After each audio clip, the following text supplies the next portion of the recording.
किसी भी माह के शुक्ल पक्ष के पहले कुछ दिन यानी 10 से 12 दिन सबसे प्रभावशाली दिन माने गए हैं। और उसमें भी अगर देखें तो जैसे रविवार, बुधवार, गुरुवार, ये कुछ सप्ताह के जो दिन हैं ये भी सबसे उत्तम प्रभावशाली होते हैं। तिथि की बात कर लें तो जैसे पंचमी हो गई, छठी हो गई, द्वादशी हो गई, अष्टमी हो गई, नवमी हो गई। ये तिथियां भी सबसे उत्तम मानी गई हैं कंसीव के लिए, पुत्र संयोग के लिए। कृष्ण पक्ष का दूसरा सप्ताह सबसे प्रभावशाली दिन माना गया है।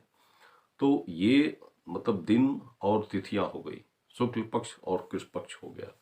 ये सबसे बड़ा योग समय होता है कि इसमें आपने गर्भ धारण कर लिया है। देखिए कुछ नक्षत्र भी देखे जाते हैं, योग देखे जाते हैं, कुछ जैसे 27 और योग 27 नक्षत्र होते हैं। इसमें 11 योग, 11 नक्षत्र सबसे प्रभावशाली होते हैं, या डेट आने की प्रक्रिया आपकी होती है तो वो भी एक अच्छा चांस होता है। क्योंकि रिलेशन में शुभ मुहूर्त और योग समय क्या था, उसके हिसाब से संतान का योग बनता है।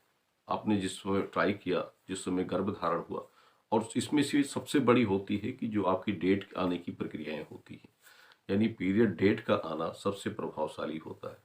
उस डेट में क्या योग थे, क्या नक्षत्र थे, वही आपके जीवन में दोनों संतानों के योग को बनाते हैं। जो आपकी रिलेशन की प्रक्रियाएं होती हैं, जैसे आप जब गर्भ धारण करते हैं तो उसमें भले ही आपका गर्भ धारण 102 दिन में ही हुआ, 3 दिन में ही हुआ, लेकिन उसका जो एक सही संयोग समय जब बन जाता है तो वो सबसे अच्छा होता है।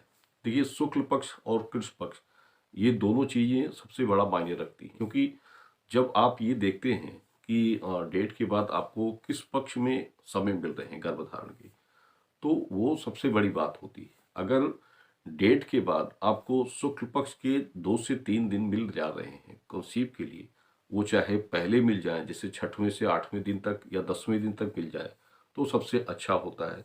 या बाद में भी जैसे 14 दिन, 14वें दिन, 16वें दिन, 18वें दिन भी गर्भधारण के लिए शुक्ल पक्ष के दिन मिल जा रहे हैं, या 20वें दिन भी मिल जा रहे हैं तो अच्छा होता है। डेट का जो सर्कल होता है, जैसे कुछ लोगों का 28 से 30 दिनों का होता है, कुछ लोगों का 32 से 35 दिनों का होता है, तो उनके लिए जो 28 से 30 दिनों तक के लिए हैं तो उनको चाहिए कि उनका एक लास्ट समय 18वां 20वां दिन, और जिनका उससे ऊपर जाता है तो वो 22वें दिन भी कंसीव कर सकते हैं, 24वें दिन भी कंसीव कर सकते हैं। उसके बाद जब आप कंसीव करेंगे तो उससे गर्भ स्थिर होने की संभावना जो है ना के बराबर होती है।